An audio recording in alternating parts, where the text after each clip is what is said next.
Ano de 2020. As aulas haviam começado e havia rumores de um novo vírus circulando pelo mundo.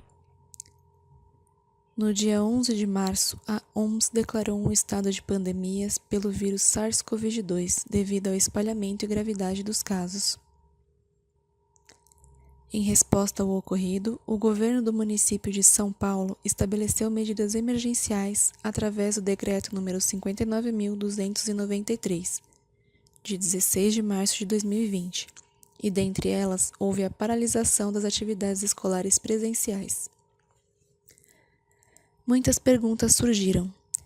Como migrar a escola presencial para o contexto à distância? Como implementar uma comunicação entre a equipe escolar e a comunidade? Quais ferramentas pedagógicas são mais adequadas e acessíveis num contexto socioeconômico desfavorecido? Como promover a formação continuada da equipe pedagógica adequando-a ao contexto digital? Os professores e famílias tiveram pouco tempo para se adequar a uma nova rotina, com os estudantes tendo aulas à distância. Em pouco tempo, os professores foram desafiados a se adaptar, fazendo a transposição didática ao mesmo tempo que eram apresentados as ferramentas tecnológicas que seriam utilizadas. Foi necessário aprender a utilizá-las e muitos precisaram fazer investimentos em aparelhos tecnológicos, arcando com custos fora de seus planejamentos. Por outro lado, as famílias dos estudantes também tiveram um grande impacto em suas rotinas, desde pais que precisaram se reorganizar para ver quem cuidaria das crianças, além das dificuldades com a tecnologia. Famílias com mais de uma criança precisando dividir os poucos recursos que possuíam, entre outros transtornos advindos da situação. O documento orientador das práticas pedagógicas nas escolas é o PPP, Projeto Político Pedagógico. Este documento, elaborado antes do estado de pandemia, direcionava as atividades a serem desenvolvidas na condição de aulas presenciais. O PPP é um documento construído por toda a comunidade escolar e apresenta o alinhamento entre direção, coordenação pedagógica, professores e demais membros da comunidade escolar na condução das atividades. Todos os anos é revisado para que ajustes sejam feitos de acordo com o planejamento anual. A partir desse novo cenário, houve uma grande alteração nas práticas adotadas, porém, com todos muito envolvidos em uma mudança tão expressiva e em tão pouco tempo, o PPP foi deixado de lado para que a comunidade escolar direcionasse seus esforços no atendimento às famílias e na construção de uma nova forma de trabalho. Como se o novo PPP fosse construído a partir da prática, porém sem formalizações. O planejamento foi realizado e imediatamente aplicado, com espaço para mudanças de rota sempre que necessário. A direção e a coordenação pedagógica direcionaram seus esforços no atendimento às famílias e na formação dos professores, alguns nada familiarizados com as ferramentas tecnológicas adotadas. Dentre as muitas responsabilidades administrativas e burocráticas, é papel da equipe de gestão apropriar-se de todas as teorias pedagógicas relevantes para o conteúdo da sua comunidade escolar, encontrando maneiras de organizar e compartilhar conhecimentos com os docentes. Além da formação necessária nas tecnologias, foi fundamental a preparação do corpo docente com os conhecimentos de ensino híbrido e metodologias ativas de aprendizagem. Vamos conhecer essas metodologias? Ensino híbrido. Ensino híbrido é a integração das tecnologias digitais ao ensino tradicional, uso de jogos, videogames e outros recursos que permitam maior interatividade, além de respeito ao ritmo de cada estudante. Com isso, os alunos têm mais autonomia para construir sua aprendizagem. O professor assume um papel de curadoria e mediação para a aprendizagem, saindo de um papel de transmissor de informação. Metodologias ativas de aprendizagem.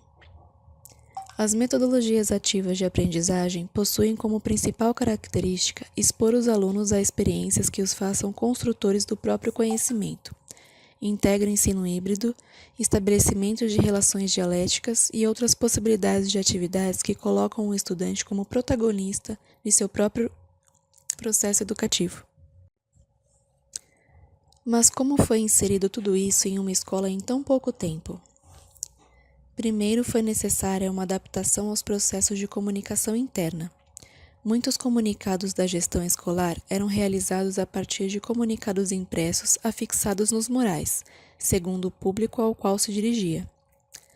Na sala dos professores ou no mural escolar, agendas escolares dos alunos. A partir do fechamento da escola para as aulas presenciais, os professores foram informados sobre o uso da plataforma Google Sala de Aula, e os comunicados começaram a ser distribuídos por e-mail. Os professores também foram avisados para que todos os comunicados fossem enviados por e-mail para a gestão escolar antes de serem publicados na plataforma. Também foram criados grupos de WhatsApp da escola para suporte técnico e para comunicados.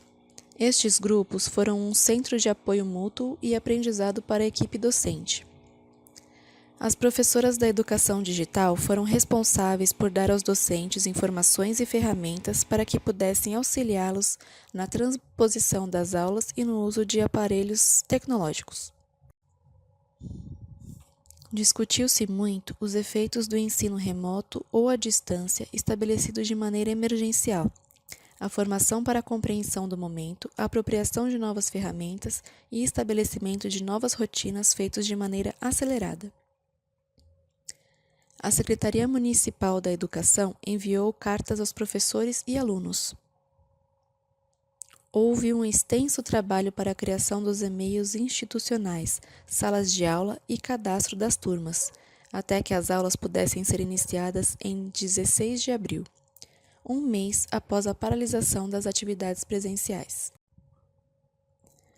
Formadores que não utilizavam recursos tecnológicos para formar professores, gestores que conviviam com as ferramentas educacionais digitais, sempre exigindo registro em papel impresso, tiveram que se adaptar rapidamente. Professores mais antigos na rede ou os menos afeitos às inovações tiveram muita dificuldade. Para saírem juntos dessa situação, estabeleceu-se nas formações e no novo cotidiano digital uma rede de apoio em que um acolhia, ajudava e ensinava o outro, independente de ser professor ou gestor. As professoras do Laboratório de Educação Digital trabalharam muito com as famílias e toda a equipe escolar para que tudo funcionasse da melhor maneira. Montaram uma formação para os interessados sobre ferramentas educacionais que chamaram de Desbravando o Google Classroom, mas que não se ateve às ferramentas dessa empresa, apresentando novas possibilidades àqueles que desejaram fazer essa formação, que não era obrigatória. Poucos assistiram às aulas, mas elas ficaram disponíveis numa sala virtual. Saindo dos temas mais imediatos, a próxima formação foi a inclusão social. Esse está representado no projeto político-pedagógico da unidade escolar e é um tema muito caro para a coordenação pedagógica. Outros temas discutidos na formação foram importantes para a equipe pedagógica entender o contexto da educação atual, não se restringindo ao contexto da pandemia, como educar uma geração digital, os nativos digitais e o novo papel da escola. Ficou claro na discussão que os professores percebem que seus alunos são diferentes que os de outras gerações. A sequência desses temas foi o estudo e discussão sobre metodologias ativas e o ensino híbrido. Foram formações com alguns textos e muitos vídeos. A equipe de professores se mostrou muito cética com algumas metodologias por não serem viáveis no contexto da EMF. Outros reconheceram algumas metodologias práticas já adotadas em sala de aula.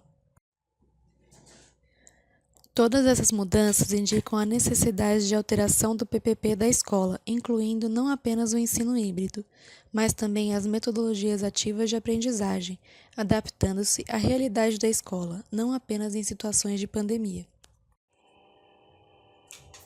Nosso cotidiano mudou da água para o vinho em pouco tempo. Tivemos que nos acostumar com novas ferramentas e modos de trabalho. Mas, seja de que modo for, estamos todos unidos em prol de nossas crianças e da educação do Brasil.